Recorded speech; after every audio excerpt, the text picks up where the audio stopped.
ना।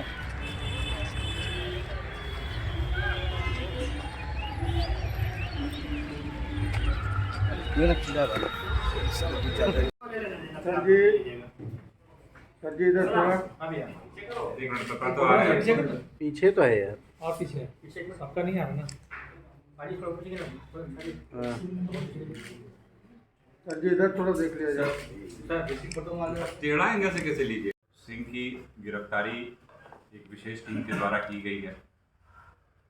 पहले से सीताराम डेरा के 2 कांड 46/20 जो आर्म्स एक्ट से संबंधित है और दूसरा 34/21, ये 2 मामलों में, एक में वो फिरारी चल रहा था और दूसरे में वो वांछित था, वांटेड था।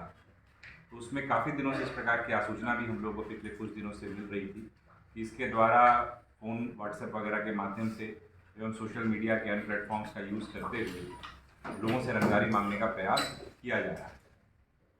तो इस संदर्भ में एक विशेष टीम का गठन सिटी एसपी साहब के नेतृत्व में किया गया था, जिसमें कि अन्य पदाधिकारी भी शामिल थे, टेक्निकल सेल के भी लड़के शामिल थे और उनके द्वारा लगातार इस पर मानवीय आसूचना और तकनीकी आसूचना के ऊपर कार्रवाई की गई और उसके आधार पर जो डेटा एनालिसिस किया गया, उसके आधार पर हम लोगों ने एक सूचना हम लोगों को मिली कि यह फिलहाल राजगीर में एक होटल में रुका हुआ है।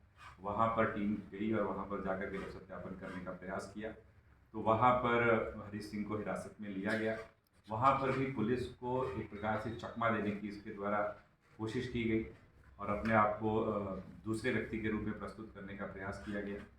जब होटल में यह जानकारी देने का प्रयास किया गया तो वहाँ पर जो इसके द्वारा जो आधार कार्ड दिया गया था वह भी फर्जी दिया गया था।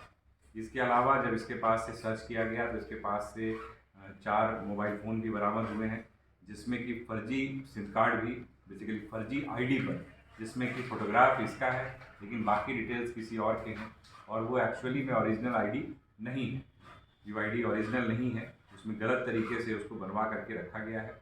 तो उसमें कुल मिला के 2 फर्जी आधार कार्ड, फर्जी सिम कार्ड, 4 स्मार्टफोन भी इसके पास से बरामद हुए हैं, जिस संदर्भ में अलग से सीताराम डेरा थाना में कांड संख्या 3/24 दर्ज किया गया है।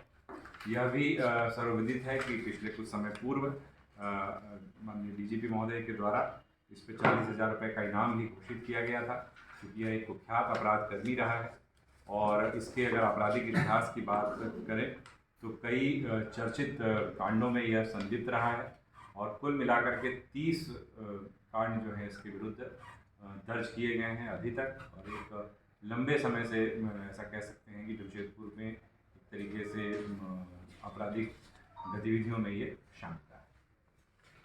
कितनी बड़ी ऐसे अपराधी बहुत चुनिंदा इस प्रकार के लोग हैं जिन पर कि जो कि वांछित चल रहे हैं, पिछले कई सालों से फरार चल रहे हैं, उसमें ये भी एक व्यक्ति था और जो भी लोग इस प्रकार के फरार हैं उनको हम लोग एक तरीके से टारगेट करके, टास्किंग करके लगातार उनको फॉलो किया जा रहा है और इसी में यह भी एक उल्लेखनीय सफलता हम लोग को हासिल हुई है और अभी ये कार्रवाई लगातार जारी रहेगी। लगातार अपराध नियंत्रण के लिए सीसीए का हम लोग उपयोग करने की कोशिश कर रहे हैं और जो भी इस प्रकार के फिरारी हैं उनको किसी को भी किसी भी हालत में बख्शा नहीं। पूछताछ में कुछ नया सुना कुछ वो अभी चल रहा है और पुलिस रिमांड पे लेके हम लोग और सघनता से पूछताछ करेंगे कि और किसके साथ इसका जुड़ाव है और किस प्रकार की गतिविधियों में शामिल रहा है और समय आने पर इसका खुलासा किया जाए। बड़े अपराधियों की गिरफ्तारी के बाद उसे पैदल लेकर आया जाता है एसएसपी का, क्या उद्देश्य क्या है इसका?